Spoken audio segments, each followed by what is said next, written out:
Hello everyone, कैसे हैं सब लोग। आज हम बात करेंगे magnetic field due to finite long current carrying wire की। जैसे कि सब लोग जानते हैं आप लोग कि किसी भी करंट कैरिंग वायर में नेट चार्ज जीरो होता है। इसका मतलब वो इलेक्ट्रिक फील्ड तो क्रिएट करता नहीं है, वो मैग्नेटिक फील्ड क्रिएट करता है। जी हाँ, वो मैग्नेटिक फील्ड क्रिएट करता है। तो कोई भी करंट कैरिंग वायर अपने चारों तरफ कंसेंट्रिक मैग्नेटिक फील्ड क्रिएट करता है। तो अब हम जानेंगे कि किस तरह से एक finite long wire magnetic field create करता है। तो यहां पर मैंने एक वायर लिया जो कि फाइनाइट लेंथ का है, और इस वायर से हम मैग्नेटिक फील्ड पता करने के लिए बायट-सेवर्ट लॉ का इस्तेमाल करेंगे। तो क्या करते हैं और क्या है Biot Savart law? So according to Biot Savart law क्या कर सकते हैं, एक छोटा सा एलिमेंट करंट एलिमेंट मानना होगा। तो यहां पर मैंने करंट एलिमेंट माना जिसकी पोजीशन y है एक रेफरेंस पॉइंट से, और मुझे यहां P पॉइंट पर मैग्नेटिक फील्ड पता करनी है। इसकी हॉरिजॉन्टल डिस्टेंस x है। तो according to Biot Savart law dB equal to mu naught over 4 pi I dl sine theta over R square, ये रहता है ना। This is your Biot Savart law. अब इसमें हम देखेंगे कि ये जो dl एलिमेंट है, ठीक है, इसको हम अगर dy लिख दें, dy एलिमेंट, तो अब देखो क्या कर सकते हैं, जरा देखें। यहां पर जी एंगल फाई हमने कंसीडर किया है, यहां पर ये एंगल थीटा है। पहले तो रिलेशनशिप देखें अगर थीटा और फाई के बीच, तो थीटा हो जाएगा, थीटा प्लस फाई हो जाएगा 90 डिग्री। तो यहां से मैं थीटा की वैल्यू निकाल सकता हूं 90 माइनस फाई। एक बात क्लियर हो गई। अब मैं एक चीज और देख सकता हूं, क्या चीज देख सकता हूं कि यहां पर रिलेशन y और x के बीच क्या है। सी, अगर मैं tan फाई की बात करूं, tan phi, right, tan phi, तो tan फाई क्या हो जाएगा, that is y over x। बिल्कुल ठीक है ना। तो y को मैं क्या लिख सकता हूं, x tan फाई में लिख सकता हूं। This is your thing, clear है। y equal to x tan phi लिखा जा सकता है। अगर इस r की बात करें तो r स्क्वायर क्या हो जाएगा, x square plus y square. बिल्कुल ठीक है ना। ये दो बातें, ये तीन बातें हमने तय कर ली हैं। अब जरा देखते हैं, अगर मैं यहां पर dl एलिमेंट की जगह dy रख दूं और dy की जगह मैं इसको डिफरेंशिएट कर दूं, तो dy ओवर डी फाई क्या मिलेगा, that is x sec square phi. बिल्कुल ठीक है ना। तो अब डी फाई उधर ले जाऊंगा तो डी फाई हो जाएगा x sec square phi d phi. Okay fine. तो यहां dy की जगह हम ये सब्स्टिट्यूट करने वाले हैं और r की जगह हम ये सब्स्टिट्यूट करने वाले हैं। ये चेक कर लेते हैं, और साइन थीटा की जगह हम थीटा की वैल्यू रखने वाले हैं। तो क्या आएगा, जरा देख लेते हैं। तो यहां पर dB मुझे मिलेगा mu naught I over 4 pi x square plus y square, and this dl या dy की जगह x sec square phi d phi लिखा जा सकता है। साइन थीटा की जगह साइन 90 माइनस फाई लिखा जा सकता है।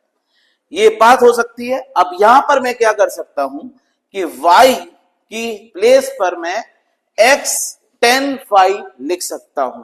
तो अगर मैं y के प्लेस पर x tan फाई लिख दूंगा तो क्या बनेगा, dB equal to mu naught I x sec square phi d phi and sine 90 minus phi over 4 pi x square plus x square tan square phi, ऐसे लिखा जा सकता है। अब यहां से x स्क्वायर हम कॉमन ले सकते हैं, तो हमारे पास क्या बचेगा, 1 प्लस tan स्क्वायर फाई। आइए देख लेते हैं। तो dB हमारा हो जाएगा mu naught I x sec square phi d phi, और साइन 90 माइनस फाई को हम कॉस फाई लिख सकते हैं। नीचे 4 पाई एक्स स्क्वायर, और यहां पर हम 1 प्लस टेन स्क्वायर फाई लिख सकते हैं। 1 प्लस टेन स्क्वायर फाई, बिल्कुल ठीक है। अब आपको पता होना चाहिए कि 1 प्लस टेन स्क्वायर फाई क्या होता है। 1 plus tan square phi sec square phi के बराबर होता है। तो ऊपर भी सेक स्क्वायर फाई है और यहां पर 1 plus tan square phi sec square phi के बराबर हो जाएगा, तो ये कैंसिल हो जाएंगे। और यहां पर अल्टीमेटली हमारे पास जो वैल्यू बचने वाली है वो बचने वाली है, that is D B equal to mu naught I, और इस x को यहां x स्क्वायर से कैंसिल करके x बचेगा, तो mu naught I over 4 pi x, और इधर आपका cos फाई डी फाई लिखा जा सकता है। बिल्कुल ठीक है।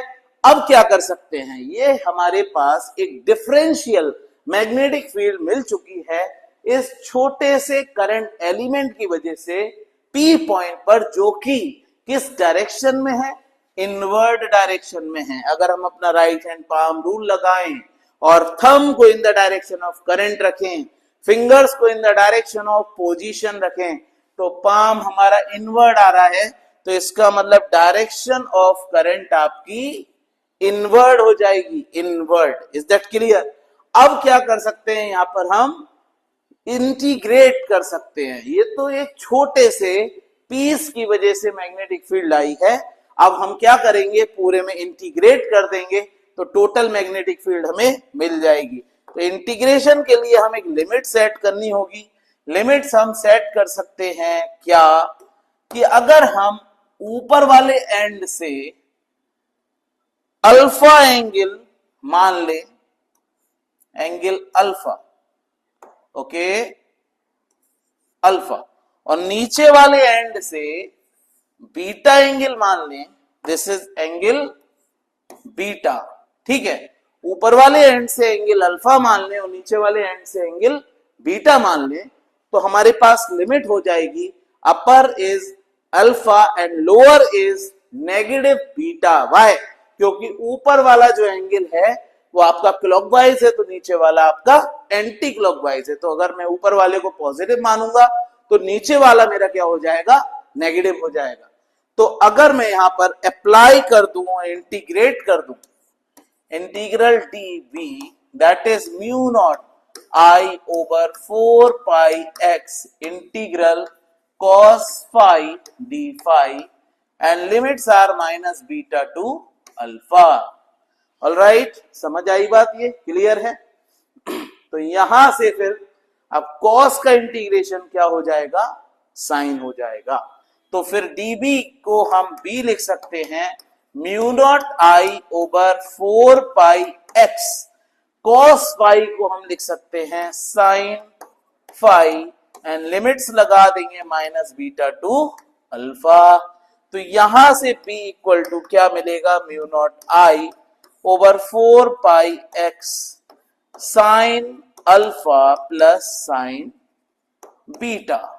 ओके, अगर आप लिमिट अप्लाई कर देंगे तो आपको ये आंसर मिल जाएगा। इसका मतलब magnetic field due to finite long current carrying wire is what, is mu naught I over 4 pi x sine alpha plus sine beta. याद रखिएगा, alpha is clockwise, beta is anti clockwise. अब मैं कुछ special conditions आपको इसकी बताऊंगा अपने next video में। अभी तक हम पूरा डेरिवेशन समझ चुके हैं, बहुत अच्छे से पढ़ चुके हैं। आई होप सबको समझ में आया होगा।